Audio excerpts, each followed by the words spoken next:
Uma menina saiu para andar de bicicleta no quintal, mas quando sua mãe foi verificar o que havia acontecido alguns minutos depois, a menina havia desaparecido. A mulher, preocupada, ligou para o 911, mas a polícia não conseguiu localizar a filha. Por 2 longos anos, o destino da menina permaneceu desconhecido, até que uma reviravolta chocante aconteceu. Os detetives finalmente descobriram a verdade sobre seu desaparecimento, mas nenhum deles esperava que a verdade fosse tão hedionda.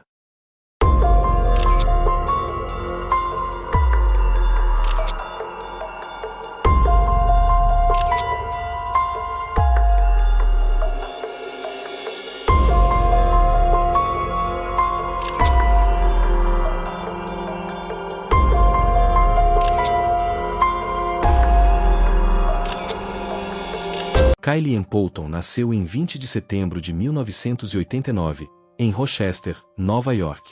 Ela era filha única e seus pais lhe dedicavam toda a atenção e amor. Quando ela completou 3 anos, eles decidiram se divorciar, e Kylie ficou morando com a mãe. O pai manteve um bom relacionamento com a ex-esposa e visitava a filha com frequência. A mãe de Kylie, Judy, mudou-se para um condomínio em uma área tranquila do subúrbio de Rochester. Apesar do ex-marido ajudar a cuidar da filha, Judy enfrentava algumas dificuldades financeiras. Quando Kylie tinha 4 anos, sua mãe arrumou um emprego de meio período para juntar dinheiro suficiente para uma viagem à Disney com a filha no verão seguinte. O trabalho de Judy era entregar revistas aos clientes do bairro. Na tarde de 23 de maio de 1994, ela estava se preparando para o turno. Estava sentada em casa, colocando folhetos nas revistas antes de sair para entregá-los. Por volta das 18h45, Kylie pediu para sair para dar uma caminhada. Era uma linda tarde ensolarada lá fora, e ela queria andar de triciclo. Judy olhou para fora e viu que havia muitas outras crianças brincando no quintal, então concordou em deixar a filha sair por alguns minutos. Ela disse para Kylie ficar dentro do quintal, e Kylie saiu correndo para a rua com seu triciclo. Judy tinha apenas alguns minutos para terminar os folhetos. Depois disso, planejava entregar as revistas e levar Kylie ao McDonald's. Assim que terminou, pegou as revistas e as levou para o carro, planejando chamar Kylie para que ela voltasse para casa. Mas quando Judy saiu, sua filha não estava lá. Ela olhou em volta, chamou por ela, e não houve resposta. Judy caminhou pelo jardim, depois começou a percorrer o condomínio, mas Kylie não estava em lugar nenhum. A mãe também não ouviu o barulho do triciclo. Quando Kylie andava na rua, as rodas rangiam bastante, mas lá fora estava tudo silencioso. A cada segundo que passava, o pânico de Judy aumentava, e seus gritos logo chamaram a atenção dos vizinhos. Ela perguntou se alguém tinha visto sua filha, mas apenas algumas pessoas a viram no quintal com outras crianças e não sabiam para onde ela tinha ido. Ao saberem do desaparecimento de Kylie, os vizinhos se juntaram às buscas, mas não conseguiram encontrá-la nem seu triciclo. A maior parte do terreno era arborizada e cercada por uma cerca que separava as casas da rodovia próxima. Judy tinha certeza de que sua filha não poderia ter ido a lugar nenhum sozinha. Kylie sabia que só podia andar de bicicleta no quintal de casa e nunca havia desobedecido à mãe antes. Além disso, ela não poderia ter ido longe com sua pequena bicicleta, e certamente seria encontrada imediatamente. Temendo o pior, Judy decidiu chamar a polícia. Os policiais chegaram ao local em poucos minutos e começaram imediatamente as buscas. Logo depois, juntaram-se a eles os bombeiros e as unidades caninas. Durante as buscas no complexo e arredores, os policiais foram de porta em porta. A polícia acreditava fortemente que Kylie ainda estivesse em algum lugar no complexo. Se fosse um caso de sequestro, os suspeitos mais prováveis seriam os moradores. Dificilmente um estranho conseguiria entrar na propriedade, raptar Kylie do quintal e ir embora sem que ninguém percebesse. O condomínio tinha 300 apartamentos, e os moradores permitiram a entrada da polícia de bom grado, demonstrando sincero desejo de ajudar a encontrar a menina. Nos casos em que não havia ninguém em casa, o gerente do condomínio usava chaves reservas para deixar os policiais entrarem. Infelizmente, tudo isso foi em vão. Kylie e sua bicicleta não foram encontradas em nenhum apartamento. As buscas continuaram durante toda a noite e, por volta das 4 horas da manhã, o caso foi reclassificado como sequestro. Uma unidade especial assumiu o caso, e os detetives perguntaram a Judy se havia alguém em suas vidas que pudesse desejar-lhes mal. Perguntaram sobre o pai de Kylie, mas Judy negou qualquer envolvimento dele, pois ele não teria absolutamente nenhum motivo para sequestrar a filha. Os detetives perguntaram se havia algum morador do condomínio que estivesse se comportando de maneira estranha ou suspeita, e Judy compartilhou uma observação. Ela mencionou um homem de 22 anos, chamado Mark, que havia se mudado recentemente para o condomínio com a esposa e o filho de 1 ano e meio. Segundo Judy, o comportamento de Mark parecia muito estranho, até mesmo alarmante. Eles se encontraram algumas vezes no quintal e conversaram brevemente. Certa vez, ele disse que a filha dela era muito bonita. Judy já tinha ouvido elogios semelhantes de outras pessoas, mas o tom com que Mark disse isso pareceu-lhe estranho. Depois disso, ele acrescentou algo ainda mais perturbador. Ele disse que estava observando todas as meninas do condomínio e que Kylie era mais bonita. Obviamente, essas palavras pareceram muito suspeitas para a mãe, e depois disso, ela tentou evitar qualquer contato com Mark. Embora eles continuassem a se encontrar ocasionalmente no quintal, certa vez ele fez uma pergunta muito alarmante para Judy. Ele perguntou se Kylie lhe contaria caso alguém tentasse tocá-la. Judy respondeu que sim e saiu imediatamente do quintal, considerando tais perguntas extremamente suspeitas. Antes dessas conversas com Mark, Kylie gostava de brincar com o filho dele no parquinho. Mas, desde então, Judy não deixava a filha se aproximar dele, nem mesmo na sua presença. Durante a conversa com os detetives, Judy se lembrou de outra coisa. Cerca de alguns minutos depois de sair para procurar a filha, ela viu Mark no quintal, saindo com o filho em direção ao parquinho. Ela perguntou se ele tinha visto Kylie, e o homem disse que não. Judy também notou algo estranho, mas naquele momento não deu muita importância, pois sua mente estava preocupada com a filha. Ela percebeu que os cadarços dos tênis dele estavam faltando. Os detetives decidiram conversar com Mark e o levaram para interrogatório. O homem negou qualquer envolvimento no desaparecimento de Kylie e até concordou em fazer um teste de polígrafo. O operador não detectou nenhuma resposta falsa, então Mark teve que ser liberado.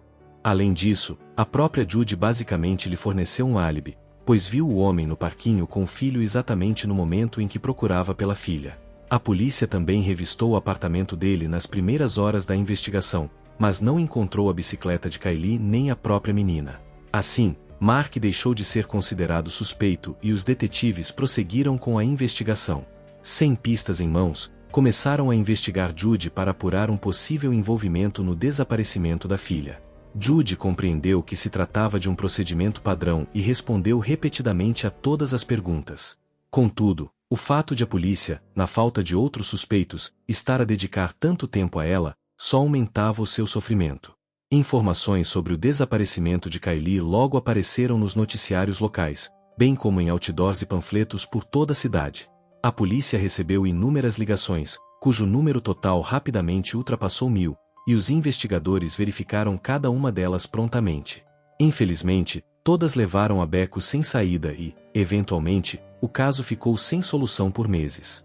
Apesar da falta de progresso, Judy nunca perdeu a esperança de encontrar sua filha viva. Ela deixou o emprego e dedicou todo o seu tempo à busca. Ela imprimiu e distribuiu panfletos, contatou diversos veículos de comunicação e, acima de tudo, fez de tudo para manter o caso em evidência. Ela também contou com o apoio de pessoas solidárias, que não só ajudaram a distribuir panfletos, como também conseguiram arrecadar $100 mil, valor oferecido como recompensa por qualquer informação útil sobre o desaparecimento de Kylie. Judy chegou a mencionar a possibilidade de levar o caso à televisão nacional. Ela foi convidada para o programa da Oprah Winfrey, e informações sobre o desaparecimento da filha apareceram 2 vezes em um popular programa de TV dedicado a crimes não solucionados. Judy também colaborou com empresas locais para que panfletos com informações sobre o desaparecimento de Kylie estivessem constantemente presentes em seus escritórios, estabelecimentos e veículos comerciais.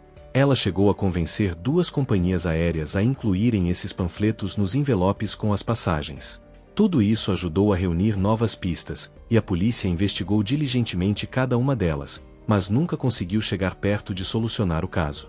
Isso se prolongou por 2 anos, até que algo inesperado aconteceu. Em 9 de agosto de 1996, uma mulher ligou para a polícia e relatou uma discussão séria que teve com o marido. Segundo ela, Estava cansada do comportamento estranho dele e afirmou que queria se divorciar. Em resposta, o homem começou a tentar convencê-la a não fazer aquilo e buscou despertar sua compaixão. Enquanto lhe contava as dificuldades que enfrentava, o homem repentinamente confessou à esposa que havia matado Kylie Poulton, deixando-a em profundo choque. A mulher imediatamente pegou o filho, foi para a casa do pai e ligou para o 911, número de emergência nos Estados Unidos. Finalmente, ela revelou o nome do marido à polícia. Era Mark Christie, vizinho de Judy. Os detetives ficaram surpresos com a história da esposa, mas logo se depararam com um problema sério. De acordo com a lei estadual, qualquer informação compartilhada entre cônjuges era protegida e não podia ser usada em tribunal. Em outras palavras, mesmo que Mark não estivesse mentindo, a polícia não tinha permissão para prendê-lo ou interrogá-lo. Além disso, como nos lembramos, o apartamento do homem foi revistado nas primeiras horas da investigação, e ele estava no quintal com o filho pouco depois do desaparecimento de Kylie, então a polícia duvidou que ele tivesse tido tempo para raptá-la e matá-la. Apesar disso, o detetive Crowe, que ouviu a história da esposa de Mark, decidiu conversar com ele. Descobriu que o homem e sua família haviam se mudado do condomínio de Kylie poucas semanas após o desaparecimento dela, devido a acusações muito sérias. Acontece que Mark havia sido denunciado pelos pais de duas meninas por estar na porta de casa, à vista de todos.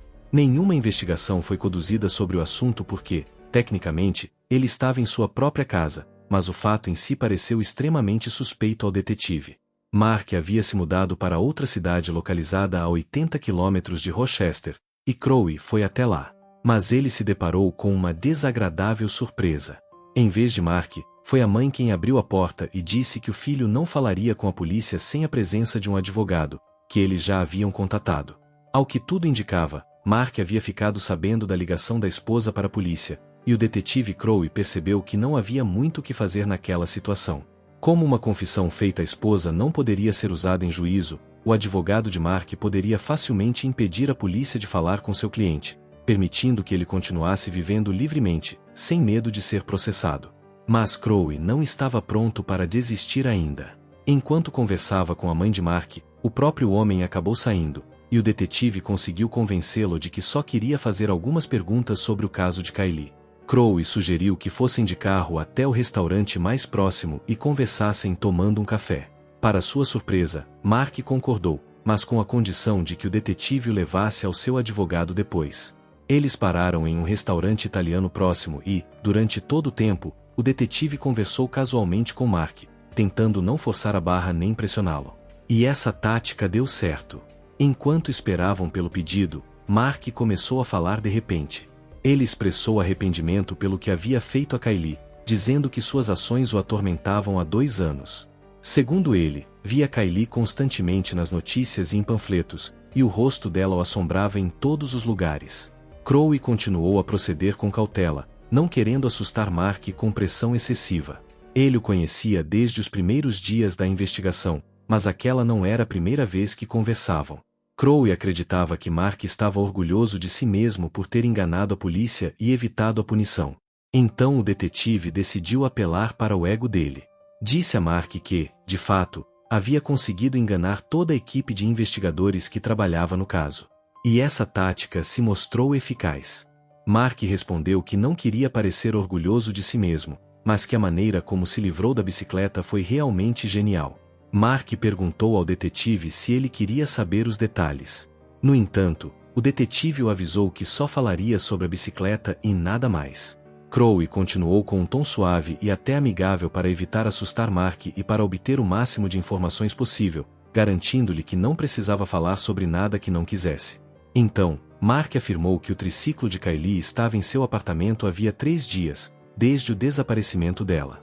Ele sabia que a polícia revistaria todos os apartamentos, pois quando uma criança está em perigo, não é necessário um mandado. Mas havia uma espécie de brecha na lei. Ela permitia que a polícia procurasse por uma criança desaparecida, mas não por provas. Isso significa que eles só podiam revistar lugares onde uma criança pudesse caber. Mark decidiu rapidamente cortar a bicicleta em pedaços e escondê-los em diferentes partes do apartamento que eram obviamente pequenas demais para uma criança.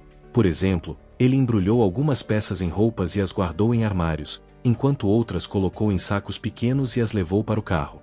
Depois, foi se desfazendo delas aos poucos, levando os pedaços para longe de casa. Policiais estavam posicionados na saída do complexo, inspecionando cada carro. Mas, assim como no caso do apartamento, eles estavam procurando apenas pela garota desaparecida, então as pequenas bolsas não chamaram a atenção deles. Ouvindo isso, o detetive Crowe percebeu que tinha uma grande chance de obter uma confissão completa de Mark. Ele começou a dizer que talvez a morte de Kylie não fosse culpa dele, e que tivesse sido um acidente trágico. Em resposta, Mark perguntou qual pena de prisão ele poderia enfrentar, e Crowe estimou que provavelmente seria em torno de 25 anos.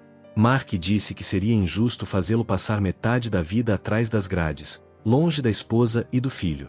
Ele acrescentou ainda que, nos últimos 2 anos, Mark havia vivido um inferno pessoal e que isso deveria ser levado em consideração na sentença. Apesar da evidente falta de sentido dessas palavras, Crowe insistiu em sua tática e disse a Mark que talvez ele devesse aliviar seu sofrimento e contar o que realmente aconteceu. Mark respondeu que estava pronto para confessar tudo, mas somente depois de conversar com o advogado.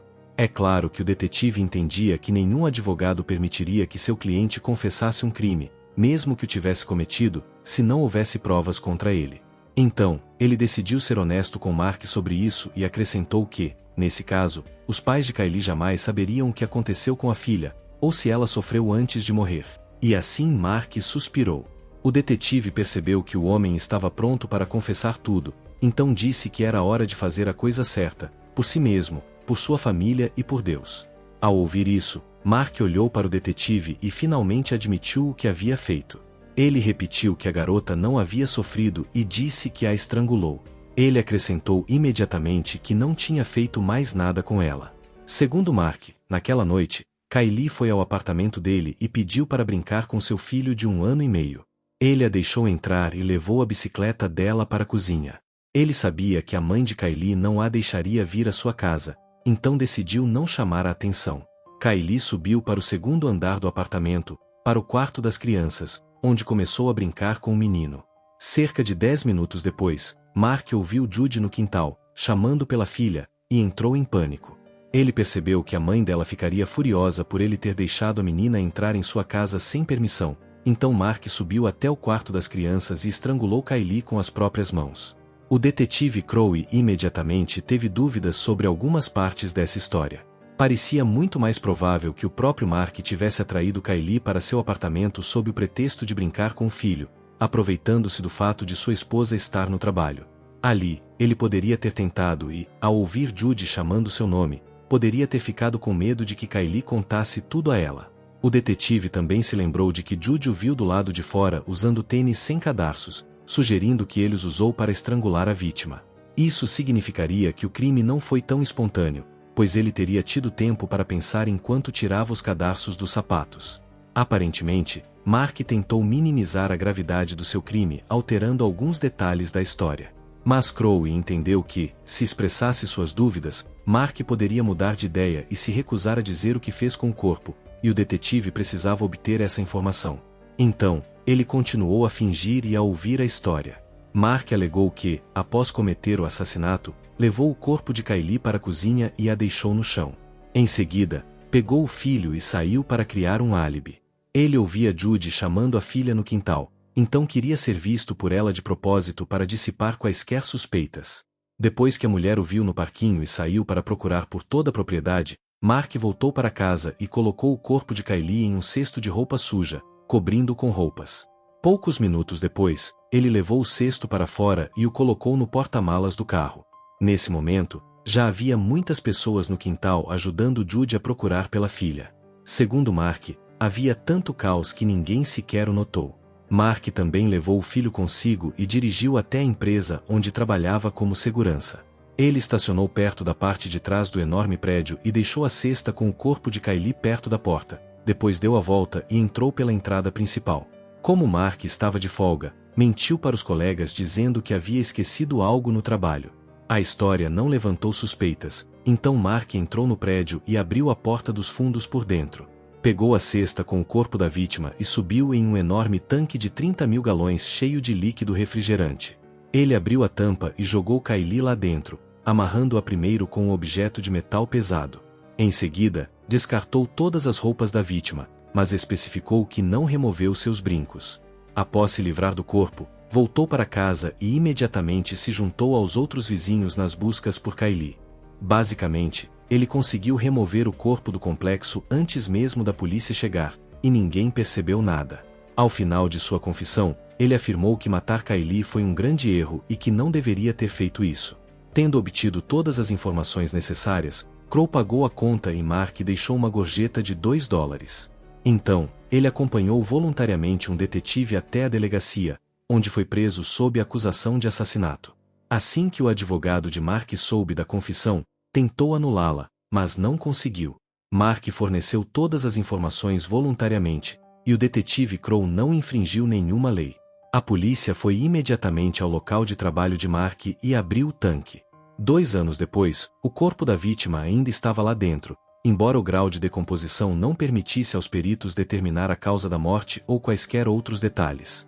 Só puderam confirmar a sua identidade, e Judy finalmente conseguiu enterrar a filha.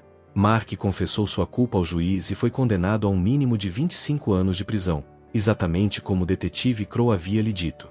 O advogado do homem conseguiu negociar um acordo no qual as acusações de sequestro foram retiradas e seu cliente foi punido apenas pelo assassinato. Mas a história de Mark não terminou aí. Em 2010, a polícia reabriu um caso antigo de 1988. Uma mulher de 74 anos chamada Viola Manville foi brutalmente assassinada enquanto caminhava em um subúrbio de Rochester.